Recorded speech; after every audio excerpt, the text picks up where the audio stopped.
পশ্চিমবঙ্গ তৃণমূল প্রাথমিক শিক্ষক সমিতি মাধ্যমিক শিক্ষক সমিতির রায়গঞ্জ ব্লকের রায়গঞ্জের 5টি অঞ্চল এবং পৌরসভার শিক্ষক শিক্ষিকাদের নিয়ে আমরা কর্মী সভা করলাম।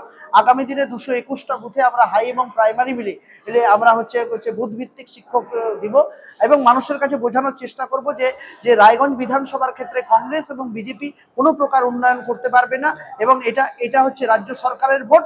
আর রাজ্য সরকারকে দিদির সরকার রয়েছে, তাকে যদি ভোট দেওয়া যায়। এবং শিক্ষা সেল থেকে আমাদের দাবি, এখানে মহিলা কলেজ হয়নি বিরোধী থাকার জন্য। 11 সাল থেকে 24 সাল পর্যন্ত 6টা বড় নির্বাচনে রায়গঞ্জের মানুষ বিরোধী পক্ষকে ভোট দিয়েছে। প্রকৃত উন্নয়নগুলো অনেক স্তব্ধ হয়ে আছে। আমরা সরকার আর এই সরকার থার্ড টার্মে সরকার আর 2 বছর চলবে।